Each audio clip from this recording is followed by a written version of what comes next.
بلسان high court bar سے تعلق رکھنے والے سومے کرام، وکلا صاحبان، سید نجیب الدین آغا صاحب، جمیل بوستان صاحب، علی احمد کرد صاحب، باقی جو ہمارے ساتھی ہیں، ساجد ترین صاحب، پہلے آتے ہوئے بھی میری کانپیں جو کانپ رہی تھی. ساجد نے تو اور ڈرا دیا مجھے کہ فون آنے شروع ہو گئے ہیں کہ میرے یہاں پر آنے پہ شاید کسی کو ناگوار گزری یا تکلیف ہوگی. مجھے کہہ دیتا ساجد تو میں خاکی وردی پہن کے آ جاتا یہاں پہ، کالے کپڑے پہننے کے بجائے خاکی وردی پہن کے آ جاتا. بہرحال باتوں کا سلسلہ شروع کرنے سے پہلے صرف ایک سوال کرنا چاہوں گا آپ سے کہ کہیں مجھے ایفیڈیوٹ داخل کرنے کی ضرورت تو نہیں ہے؟ آرٹیکل 5 کے تحت میں حلف نامہ جمع کرا کہ پھر اپنی باتیں شروع کروں کہ میں اس ملک کے آئین اور قانون کا وفادار رہوں گا. اگر یہ بات ہے تو میرے خیال میں پھر میں اپنی باتوں کو آگے ہی نہ بڑھاؤں، یہیں پہ ختم کر لوں تو بہتر ہے.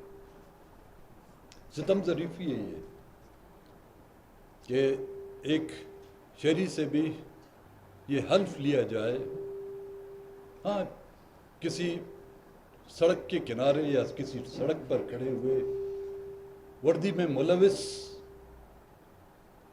کوئی فوج کا جوان آپ سے یہ سوال کرے، امیگریشن سے آتے ہوئے امیگریشن آفیسر آپ سے یہ سوال کرے، تو اس کو آپ اس کی جاہلی یا اس کی نااہلی کا نام دے سکتے ہیں. لیکن جب یہ سوال اس طرح کی بڑی بڑی عمارتوں میں بیٹھے ہوئے انصاف کے تقاضوں کی دعوے دار جب یہ سوال اٹھاتے ہیں تو انہیں آج نہ ہے، ہمیں تو شرم آتی ہے.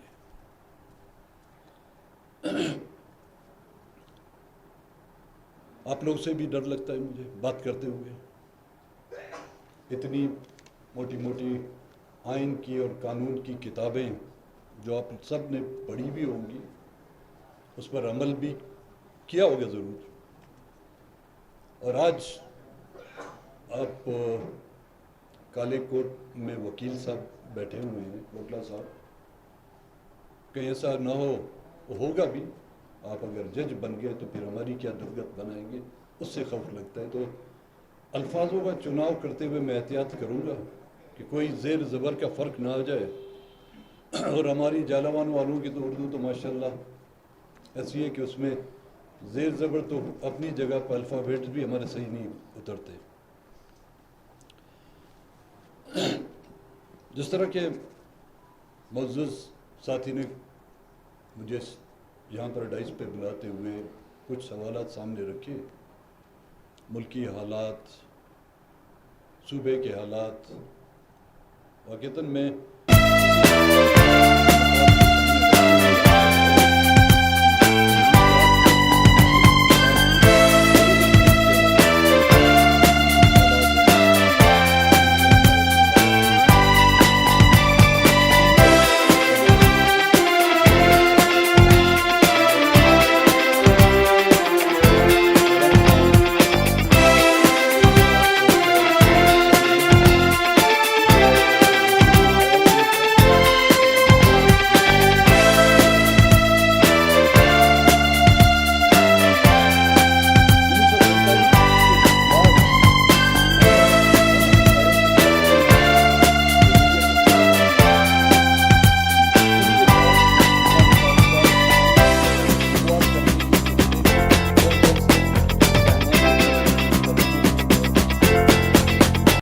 تاریخ کا حصہ ہیں اور رہیں گے.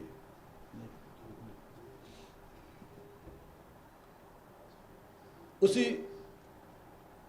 افغانستان کو جنگ کے اس آگ میں دھکیلنے میں ہمارا کیا رول رہا ہے، اور اس جنگ سے افغانستان کو ہم نے کتنا فائدہ پہنچایا، اور اس ملک نے اور اس ملک کے حاکموں نے اس سے کتنا فائدہ اٹھایا۔ نہ کہ صرف اس جنگ کی آڑ میں یہاں پر جائیدادیں بنائی گئیں، بلکہ بیرون ملک انہی ڈالروں کے عوض وہ ہتھیار جو سوویت یونین کے خلاف استعمال کرنے کے لیے دیے گئے تھے، انہی ہتھیاروں کو عالمی منڈی میں بیچ کر انہی ہتھیاروں کو اپنے لوگوں میں، ملک کے مختلف صوبوں میں، مختلف علاقوں میں ان کی منڈیاں لگا کر بیچ کر اپنے ملک کو خانہ جنگی میں دھکیل دیا گیا۔ انہی افغان مہاجرین کو وقت ضرورت ہم نے ان کو مجاہدین کے ٹائٹل دیے، اور جب وہ ضرورت ہماری پوری ہو گئی، دنیا نے ایک نیا رخ اپنایا، تو انہی مجاہدین کو ہم نے طالبان کی پگڑیاں اور پٹو پہنانے شروع کر دیے، اور جب وہ اپنی اس انتہا تک جا کے پہنچے، انہی پگڑیوں سمیت ان طالبان کی سر کاٹ کر ہم نے مائی باپ امریکہ اور یورپین اور نیٹو کے حوالے نہیں کیے۔ آج پھر بیک ٹو اسکوائر ون، مہاجرین کو جن کی بدولت لوگ ارب پتی بن گئے، اور جن کی بدولت 40 سال آپ کے ملک کا ایندھن چلتا رہا، آپ کے ٹینکوں کے تیل انہی سے چلتا رہا، آپ کی بندوقوں کے نٹ بولٹ انہی سے چلتے رہے، آپ کی توپوں کو لوبریکیٹ کرنے کے لیے وہ آئل انہی افغان مہاجرین کے خون سے نچوڑا ہوا تیل جو ہے اس کی بدولت ان کو جو لوبریکیٹ کرتے گئے۔ اب جب ضرورت پوری ہو گئی، ہے ہمارا یہ سے کوئی نہیں کہ ہر ملک کے شہری کو اپنے ملک میں جانا چاہیے، لیکن ایک باضابطہ طریقے سے ہم پر برا وقت آیا ہے، بلوچستان کے لوگوں پر، ہم نے جا کے پناہ لی ہے افغانستان میں، وہ آج دن تک لے رہے ہیں، لیکن وہاں سے ہمیں ایک بے عزت طریقے سے ہمارا انخلا نہیں کیا گیا، باعزت طریقے سے۔ آج بھی ہم چاہتے ہیں، چاہے جو بھی غیر ملکی ہوں، چاہے اپنی مرضی سے آئے ہوں یہاں پہ، یا ایک جبر یا مصیبت زدہ ہو کر اپنے علاقے چھوڑ کر یہاں پر آئیں، ان کو ایک باعزت طریقے سے اپنے ملک بھیجنا چاہیے، جو بین الاقوامی اور اقوام متحدہ کے جو قوانین ہیں اس کے مطابق۔ اب دوسرا ہمارا ہمسایہ ایران، اور تیسرا آتا ہے ہمارا ہندوستان۔ الزام لگایا جا رہا ہے ہم پہ، ہم غریبوں پر کیا مداخلت کرتے ہیں۔ کہاں بھائی، ہم کہاں، ہماری مداخلت کس نے مداخلت کی ہے؟ کیا اس ملک کے اسٹیبلشمنٹ کبھی دوسرے ممالک میں مداخلت کر سکتی ہے؟ الزامات ہو سکتے ہیں۔ جب وہ قوتیں آپ کے اپنے جوڈیشری معاملات میں مداخلت کر سکتے ہیں، جب آپ کے پارلیمنٹ میں مداخلت کر سکتے ہیں، وہ برائی میں ہمارے کہتے ہیں ڈائن جو ہے نا، وہ 7 گھر چھوڑ کے پھر 8ویں گھر پر جو ہے حملہ کرتی ہے۔ یہ ہماری اس ملک کی جو ڈائن اسٹیبلشمنٹ ہے وہ کرتی ہے چیریٹی بگنس فرام ہوم۔ وہ اپنی مداخلت جب آپ کے اپنے عدالتی نظام میں کر سکتی ہے، آپ کے پارلیمانی یا اسمبلیوں میں وہ مداخلت کر سکتی ہے، تو پھر ہندوستان، افغانستان یا ایران چی معنی دارت؟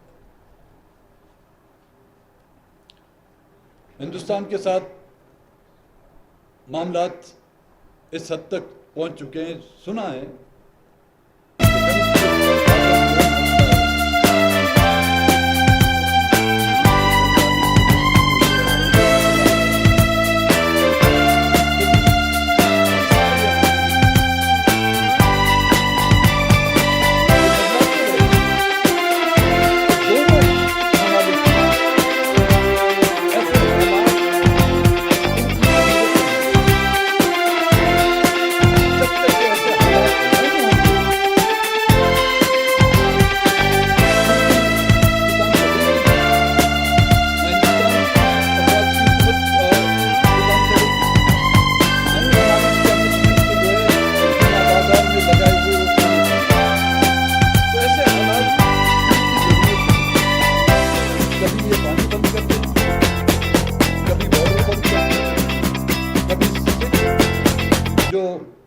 اپنی یاترا کے لیے یہاں پہ آتے ہیں ان کے بارڈر بند کر لیے جاتے ہیں، کبھی ہمارا سمندر بند کیا جاتا ہے۔ اب مداخلت، میں ہماری صوبائی اسمبلی اس طرف ہے، اس طرف ہے، بہت کم فاصلہ ہے ان دونوں کے درمیان، میرے خیال میں ایک سڑک کی ہے، لیکن بہت سے ان میں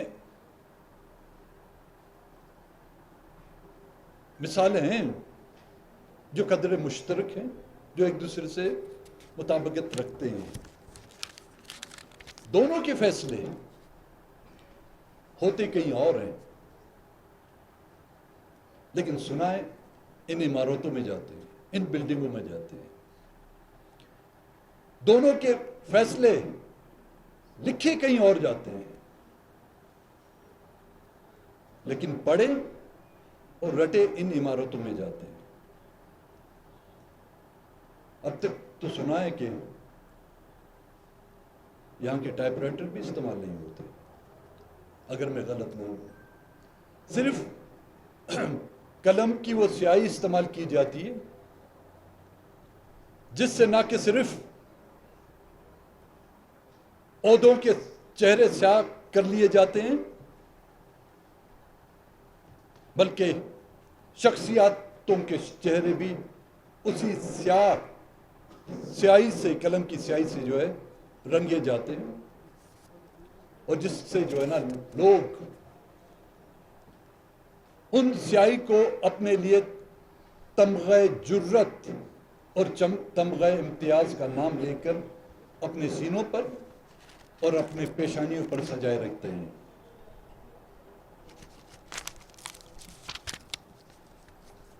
ہم تمام اس نظام اور اس معاشرے کا حصہ ہیں۔ جب میں ہم کہتا ہوں تو ہم میں وہ پولیٹیکل ایلیٹ اور سیاسی کارکن اور ہمارے جوڈیشری سے تعلق رکھنے والے وکلاؤں سے لے کر ججز، ہم سب اس معاشرے کا حصہ ہیں۔ اس کے نقصان میں پتہ نہیں ہم کتنے شریک ہیں، لیکن اس کے نفع میں ہم ہر ایک اپنا 100% حصہ مانگتے ہیں، وہ چاہتے ہیں۔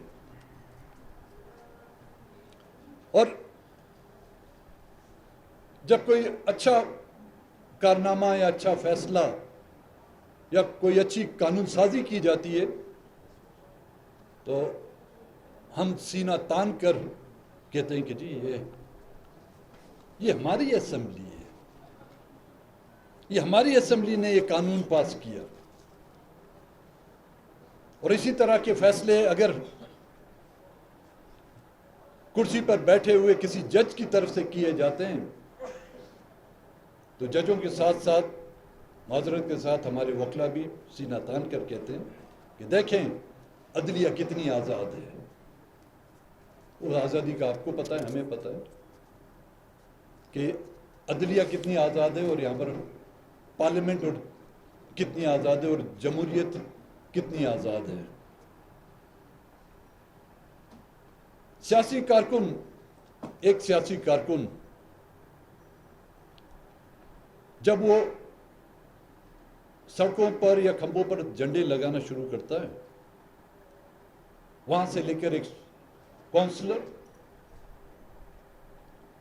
سے لے کر ایک صوبائی اسمبلی کا ممبر، اور صوبائی اسمبلی کے ممبر سے لے کر وزیر اور وزیر تک جب پہنچتا ہے، اسی طرح ایک لاء کا اسٹوڈنٹ سے لے کر ایک وکیل تک، ایک وکیل سے لے کر ایڈوکیٹ جنرل تک، پروسیکیوٹر جنرل تک، جوڈیشل میجسٹریٹ سے لے کر ہائی کورٹ اور سپریم کورٹ کے جج تک جب یہ پہنچتا ہے، بڑے بڑے پاپڑ بیلنے پڑتے ہیں ہم پولیٹیکل ورکروں کو بھی، ہمارے وکلاؤں کو بھی اس حد تک پہنچنے کے لیے.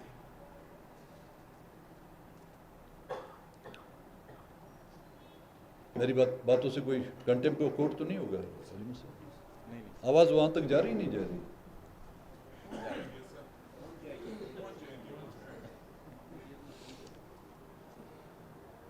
اسمبلی میں کسی رکن اسمبلی کے بارے میں کچھ کہا جائے یا اس کو ایئرپورٹ پر اس کو روک، اے ایس ایف کا کوئی بندہ اس کو روک دیتا ہے تو اس کا استحقاق مجروح ہو جاتا ہے. اسمبلی ممبر کو اسمبلی کے اندر بیٹھے ہوئے اگر کوئی اسی اسمبلی کا رکن الزام لگاتا ہے تو اس کا استحقاق مجروح ہو جاتا ہے. کورٹ کے اندر یا کسی کے بیان سے کنٹمپٹ آف کورٹ ہو جاتا ہے. لیکن اسی صوبائی اسمبلی کے یا قومی اسمبلی کے ممبر یا سینٹ کے ممبر کو جب قطاروں میں کھڑا کر کے کنٹونمنٹ میں سیکٹر کمانڈر کے سامنے پیشیاں دی جاتی ہیں، وہاں پہ اس کا استحقاق مجروح نہیں ہوتا. اسی ممبر قومی اسمبلی کو گھنٹوں ایک 18 گریڈ کا آفیسر، ایک بریگیڈیئر، 18 گریڈ سے زیادہ تو نہیں ہوگا سر، 18 گریڈ کا، وہ اس کو گھنٹوں بٹھواتا ہے، لٹرلی اس کو وہ کہتے ہیں نا کان پکڑو کرواتا ہے، اس سے اس کا استحقاق مجروح نہیں ہوتا. ہمارے ججز صاحبان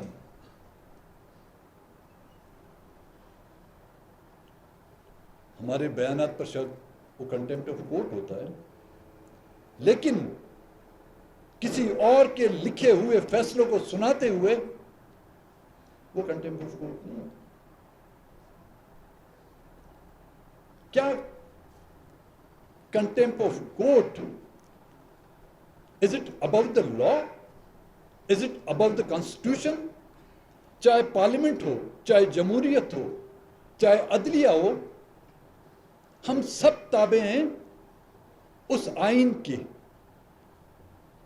جب کوئی ایسے فیصلے کیے جاتے ہیں جو against not only the rules but against the law ہوتے ہیں، اگینسٹ دا کانسٹیٹیوشن ہوتے ہیں، then my question will be, where is the contempt of constitution? وہ contempt of constitution کیوں نہیں ہوتا کہ غیر آئینی طریقے سے آپ لوگوں کو اغوا کر آئینی ترامیم کرتے ہیں. ابھی جو 26ویں آئینی ترامیم کا جو ذکر کیا گیا تھا، ہم تو اس میں شامل ہیں، پارلیمنٹیرین شامل ہیں اس گناہ میں. عدلیہ وہ ہمارے وکلا صاحبان اس میں شامل نہیں تھے. کئی ایسے بار ہوں گے جنہوں نے اسی 26ویں آئینی ترامیم کی حمایت بھی کی ہوگی. بنگڑے ڈالے گئے ہیں باروں میں، جو ہے نا بنگڑے ڈالے گئے، سڑکوں پر جو مٹھائیاں تقسیم کی گئیں پولیٹیکل ایلیٹ کی طرف سے بھی، ہماری جوڈیشری سے تعلق رکھنے والے لوگوں کی طرف سے بھی. لیکن یہ تمام کانسٹیٹیوشن کی وائلیشن میں نہیں آتے. کانسٹیٹیوشن میں امینڈمنٹ کے لیے آپ غیر آئینی اور غیر قانونی اقدامات کر کے کسی عورت کو لے جا کے کسی ممبر آف سینٹ یا پارلیمنٹ کے رشتہ داروں کو یرغمال بنا کر آپ ان سے اس آئینی ترامیم میں ووٹ ڈلواتے ہیں یا اس سے ان کی حمایت دلاتے ہیں، تو یہ کانسٹیٹیوشن کہاں رہے گا؟ یہ کانسٹیٹیوشن پھر اس کانسٹیٹیوشن پر عمل درآمد کرے گا تو کون کرے گا؟ ایک زمانے میں تو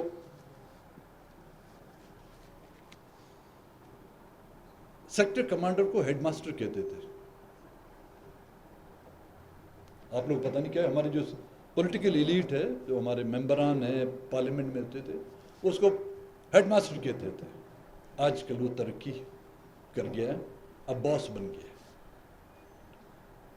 جب ایک 18 گریڈ کا آفیسر کو ایک چیف ایگزیکٹو باس کہے گا تو فیصلے تو باس کو کرنے ہیں نا.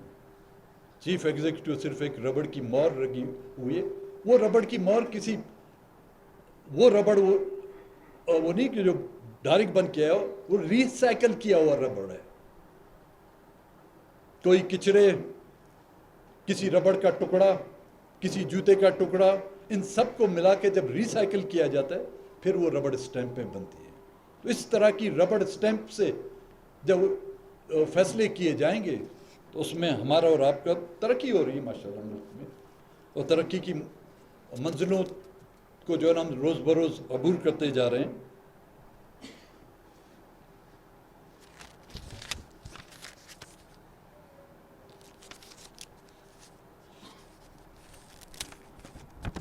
چھبیسویں آئینی ترامیم کا تو میں نے ذکر کیا. اس میں کون کون شریک ہیں یہ آج شاید ہمیں پتہ نہ ہو، لیکن جو تاریخ دان ہوگا وہ لکھے گا اس کو. اس اسمبلی کی بھی تاریخ لکھے گا. اگر یہ رہی، اگر اس کو کہیں اور منتقل کر دیا گیا، لیکن اس کے کھنڈرات سے تو یہ پتہ چلے گا یہ عمارت بھی کبھی عظیم تھی.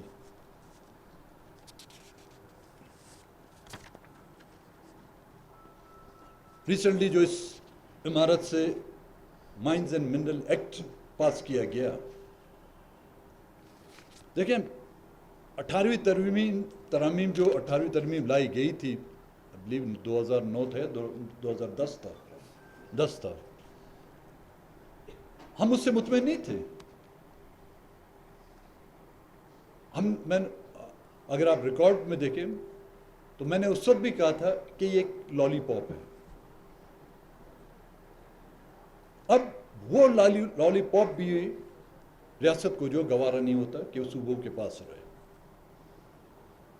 اب اس لالی پاپ کو چوس کے صرف اس کی وجہ پلاسٹک کی ڈنڈی ہے وہ ہمارے حوالے کی جائے گی.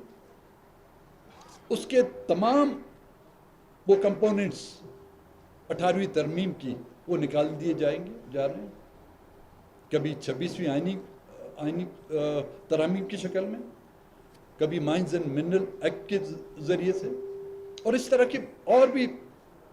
اگر یہ اسمبلیاں 5 سال رہیں تو نہ کہ صرف 18ویں ترمیم کا حلیہ بگاڑ دیا جائے گا، بلکہ پاکستان کے جمہوری اس آئین کی حالت اس طرح کر دی جائے گی کہ جس کو صرف ایک اس کی تشریح نہ کوئی وکیل کر سکے گا، نہ ہی اس کی انٹرپریٹیشن کوئی لائر کر سکے گا. اس کی انٹرپریٹیشن کرنے والا ایک بریگیڈیئر اور ایک میجر ہی ہو سکے گا.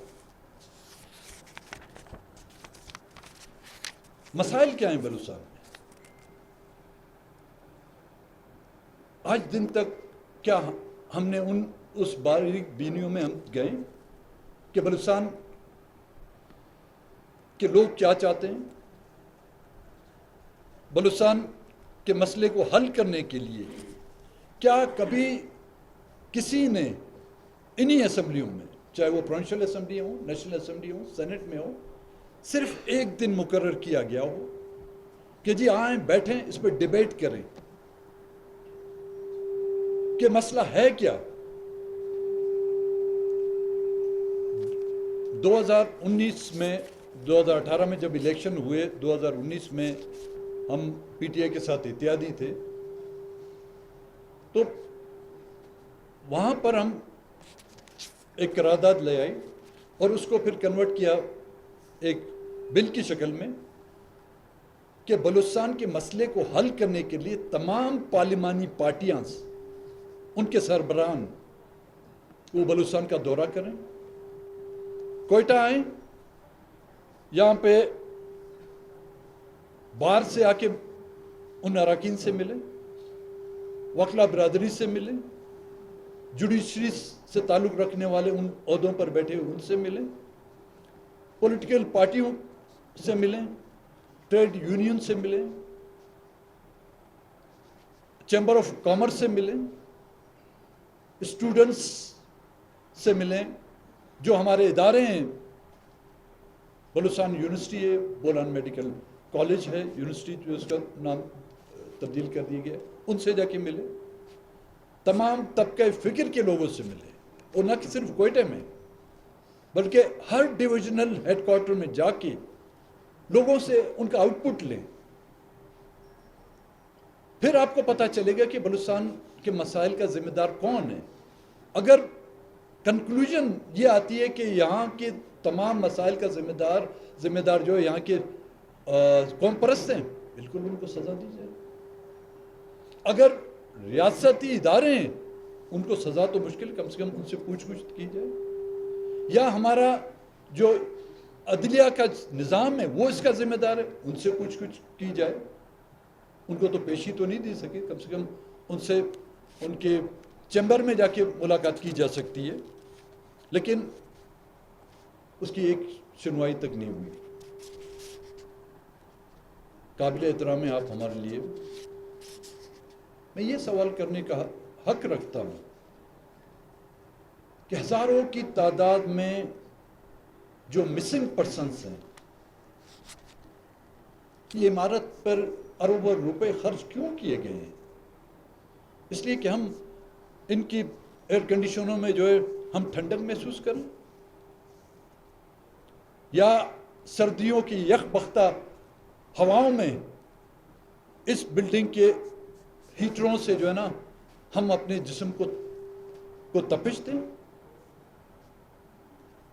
اس ہائی کورٹ نے کتنے مسنگ پرسنز لوگ بازیاب کریں؟ میرا یہ سوال ہے، میرا یہ سوال آپ سے بھی ہے، میرا یہ سوال ان بڑے بڑے کمروں والوں میں کرسیوں پر بیٹھنے والوں سے ہے۔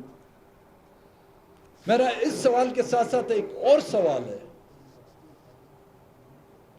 کہ اگر ہزاروں نہیں تو سینکڑوں مسخ شدہ لاشیں گرائی گئی ہیں۔ ایک تو مجھے یاد ہے کہ آپ ہی اسی کورٹ کی سی ٹی کیمرے کی فوٹیج نے یہاں سے دو بندوں کو اٹھاتے ہوئے دیکھا تھا، میرے خیال میں اس وقت جسٹس افتخار چودھری تھے چیف جسٹس۔ اس طرح آپ کے بہت سے ایسے ایویڈنس ہوں گے۔ ان مسخ شدہ لاشوں کے ذمہ داروں کو سزا اپنی جگہ، کسی ایک کو اس کٹیرے میں کھڑا کیا گیا، کیا وہ کسی کے بیٹے نہیں تھے؟ کیا وہ کسی کے بھائی نہیں تھے؟ کیا وہ کسی خاتون کا شوہر نہیں تھا؟ دشت میں وہ قبرستان گواہیاں دے گا جس میں نامعلوم لاشیں ہیں، قبروں پہ نمبرز ہیں، 1 سے لے کر پتہ نہیں 100 تک یا 200 تک یا زیادہ جائے، سینکڑوں تک جائے گا۔ Number wise. شناخت اس کی کوئی نہیں ہے. اس کی شناخت کرنا بھی گوارا نہیں سمجھا گیا کہ کس علاقے سے اس کا تعلق ہے, کس خاندان سے اس کا تعلق ہے, کس قبیلے سے اس کا تعلق ہے, کس قوم سے اس کا تعلق ہے. ایک چھوٹی سی تختی لگا دیتے. پنجاب میں جب آپ 10 ارب ڈالر کی بلٹ ٹرین کا افتتاح کر سکتے ہیں, کم سے کم ہماری قبروں پر واہ فیکٹری سے چلائی گئی ان بلٹ سے شہید ہونے والے اس قبروں میں دفن, اس کے لیے 1 ارب ڈالر کی ضرورت نہیں ہوتی, 1000 روپے کی شاید ضرورت ہوتی. اس کا نام اس وقت امبورس کیا جاتا یا چھدوا دیا جاتا. تو آج نہیں تو کل کم سے کم ان کے ورثہ جو آج بھی میرے خیال میں آپ کے کورٹ کے سامنے ان کی تصویریں لے کر یا پریس کلب کے سامنے بلدیات میں جو ہے ان کی تصویریں لے کر کھڑے ہوئے ہیں, وہ نام پڑھ کر ان کو تسلی تو ہو جاتی.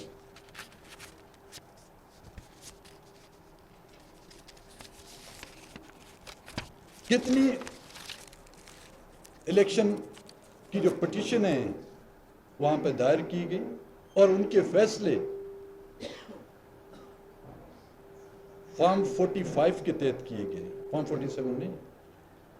آپ کے بھی تو الیکشن ہوتے ہیں, خدا آپ لوگوں کو بچائے کہ آپ ابھی تک تو فارم 47 تک تو نہیں پہنچے نا, امام ضامن باندھے ہوئے.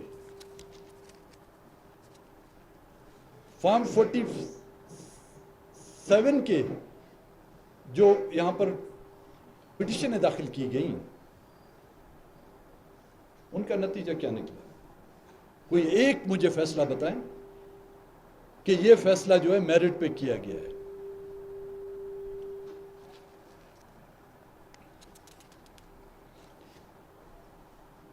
دیکھیں, میں دوسروں کی بات نہیں کرتا, میں اپنی بات کہتا ہوں. میرا تو مکمل اس ملک کی جمہوری اور پارلیمانی نظام سے جو ہے اعتماد اٹھ گیا ہے. اس کی وجوہات میں نے بتائی کہ کیوں, اور یہی بیماری جو ہے آپ کے عدالتی نظام میں ہے. اور انتظار کر رہا ہوں اور دعا بھی کرتا رہوں گا کہ جس طرح میرا اعتماد اس ملک کی جمہوری اور پارلیمانی نظام سے اٹھ گیا ہے, آپ لوگوں کا پتہ نہیں کب اس عدالتی نظام سے وہ اعتماد اٹھے. اس کے لیے ہمیشہ دعا گو رہوں گا.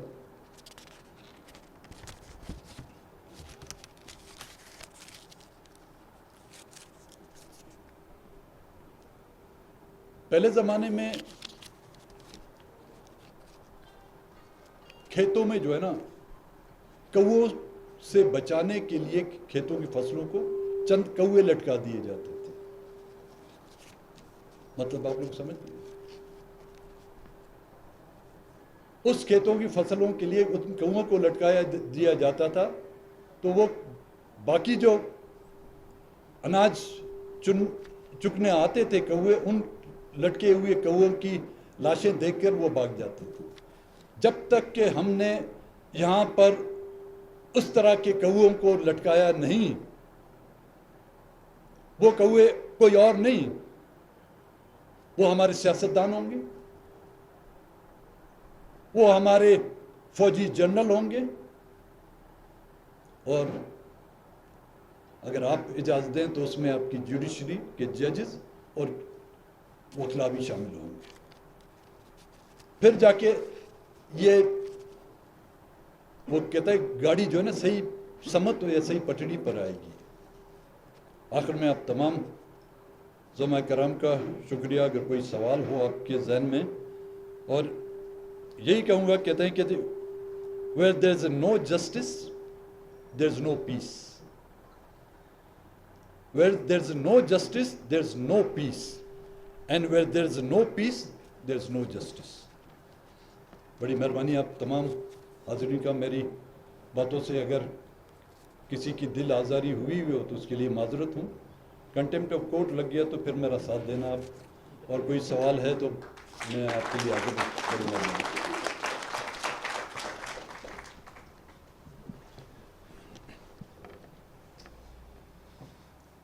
یہ تھے ہمارے ممتاز قوم پرست رہنما بلوچستان نیشنل پارٹی کے سربراہ سردار جناب اختر جان مینگل صاحب، جنہوں نے ملک کے اندرونی بیرونی اور یہاں پہ خصوصاً بلوچستان کے جو اندرونی معاملات تھے اور مائنز اینڈ منرلز ایکٹ کے حوالے سے 26ویں آئینی ترمیم 18ویں آئینی ترمیم تمام پہ اپنے روشنی ڈالی. اب میں آخر میں ہمارے Balochistan high court bar association کے سینئر نائب صدر جناب جمیل بوستان صاحب سے درخواست کرتا ہوں کہ وہ سٹیج پر آ جائے. جناب جمیل بوستان صاحب. میں کہاں سے شروع کروں اس کال کو؟ اسٹرگل جو جدوجہد ہے اس کی مختلف اشکالیں ہوتی ہیں اور وقت اور حالات کے مطابق اسٹرگل کی وہ اشکال کو آپ کو اپنانے ہوتے ہیں. وین یو گیو اپ مطلب جب آپ نے سرنڈر کر دیا تو اس کا مطلب آپ کے کال اور فائل میں تضاد ہے. ہم نے ابھی تک گیو اپ نہیں کیا ہے.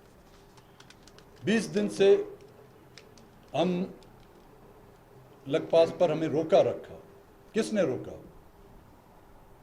دہشت گردوں نے ہمیں نہیں روکا.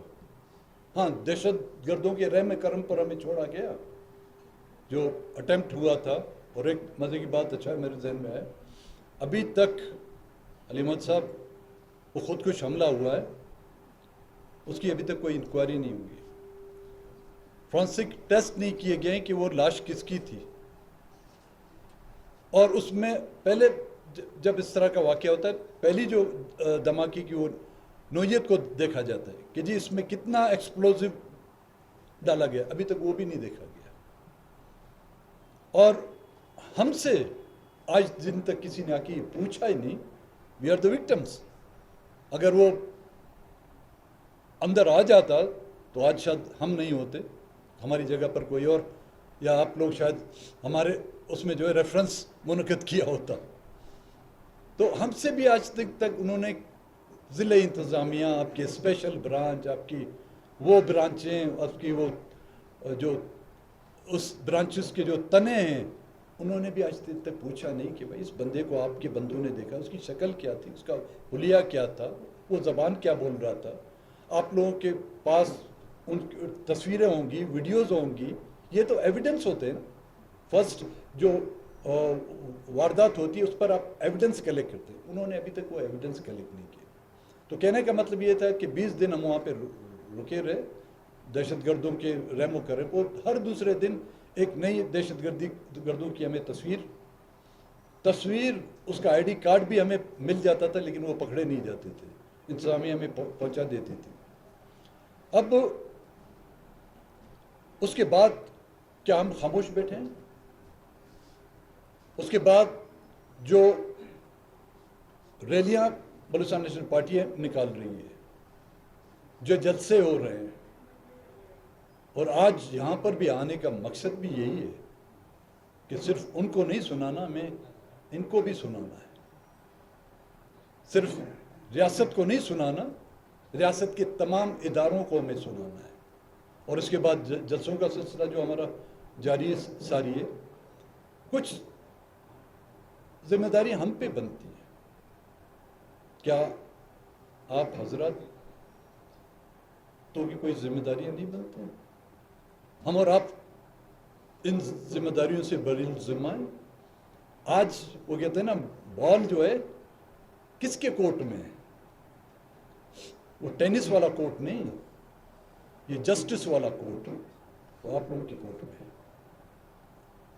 مطمئن ہو گئے؟ جی، کوئی اور سوال؟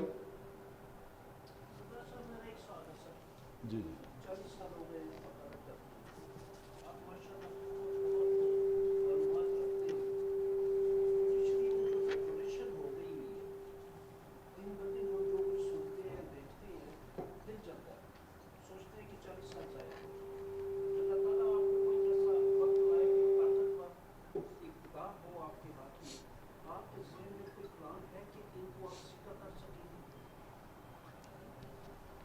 طاقتور ہے.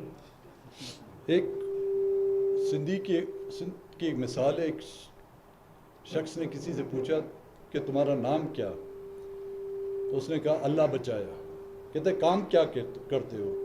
کہتے بلوں سے سانپ پکڑتا ہوں. کہتے پھر تو مشکل ہے، اللہ بھی تمہیں بچائے. تو جن طاقتوروں کے بارے میں ہم بات کرتے ہیں وہ طاقتور اتنے کمزور نہیں ہوئے کہ وہ حقیقی میں اپنے آپ کو حقیقی نمائندہ نہیں سمجھتا. طاقتور وہ ہو سکے گا جو حقیقتاً عوام کا مینڈیٹ اور عوام کا نمائندہ کہلانے کے لائق ہوگا، اور وہ عوام کے خواہشوں کے مطابق وہ فیصلے کر سکے گا. اگر وہ فارم 47 یا سیکٹر کمانڈر کے مرو میں منت ہو کر الیکٹ ہو کے آیا ہے تو وہ سیکٹر کمانڈر اور کسی میجر کو خوش اور رکھنے کے لیے جو نا وہ فیصلے کرے گا. مجھے نہیں لگتا. ہاں ایک وقت بیچ میں آیا تھا جب آپ حضرات نے علی احمد کرد کی شکل میں جب جوڈیشری کی آزادی کے لیے جو تحریک چلائی تھی وہ کسی حد تک آپ پہنچی، لیکن وہ پولیٹیکل ایلیٹ جنہوں نے اقتدار کے لیے ہمیشہ کمپرومائز کیے ہیں، آپ کی اس تحریک کو ہائی جیک کر کے انہوں نے جو ہے نا اپنا الو سیدھا کرایا. اور ان کا مقاصد اختیارات کا نہیں تھا، اقتدار تھا، اور وہ اسی روز سے آج دن تک وہ اختیارات کے جو ہے مزے لوٹ رہے ہیں. مجھے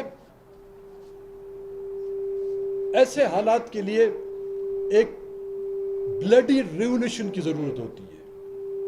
ہمیشہ جب ممالک اس طرح کی انارکی میں جاتے ہیں تو اس انارکی سے نکالنے کے لیے ایک ریولوشن چاہیے ہوتی ہے. لیکن یہ حقیقت ہے، بدقسمتی ہے، اس ملک میں اس ریولوشن کو لیڈ کرنے والا ابھی تک پیدا نہیں ہوا. تو یہ گاڑی چلتی رہے گی بغیر انجن کے. کبھی اس کے سامنے گھوڑے باندھ دیے جائیں گے، کبھی بیل باندھ دیے جائیں گے، کبھی گدھے اور کبھی خچر باندھ دیے جائیں گے، اور ہم اس میں سفر کرتے رہیں گے. اور کوئی سوال؟ بڑی مہربانی. Thank you sir, thank you so much. 2 مہینے ایک منٹ میں صرف جس طرح کے ساتھی نے کہا تھا کہ ہم نے گیو اپ کیا، ہم نے گیو اپ نہیں کیا. 2 مئی کو ہمارا جلسہ ہے اسی سلسلے میں. آج وہ مارنگ کی بہن یہاں پر عدالت میں موجود ہے، اور میری یہ خواہش ہوگی کہ یہاں پر بیٹھے ہوئے تمام حضرات کالے کوٹ والے آج اس بہن کے سر پر ہاتھ رکھ کر اس کے پیچھے کھڑے رہیں. اور 2 مئی کو شاوانی اسٹیڈیم میں جلسہ اس سلسلے میں، تو میں باقاعدہ آپ کو اس میں شرکت کی دعوت دیتا ہوں کہ اس میں آئیں. 4 بجے ٹائم 4 بجے شاوانی اسٹیڈیم. ہم تو آپ لوگوں کے نزدیک آنا چاہتے تھے ہاکی گراؤنڈ میں، لیکن کہتے ہیں یہ ریڈ زون ہے. اب ریڈ زون کیوں ہے؟ لوگوں کے لیے نہیں ہے، کچھ ایلیٹ کلاسز کے لیے جو ریڈ زون ڈکلیئر کیے گئے. تو شاوانی اسٹیڈیم میں ہمارا وہ جلسہ ہے، اس میں ضرور شرکت کریں.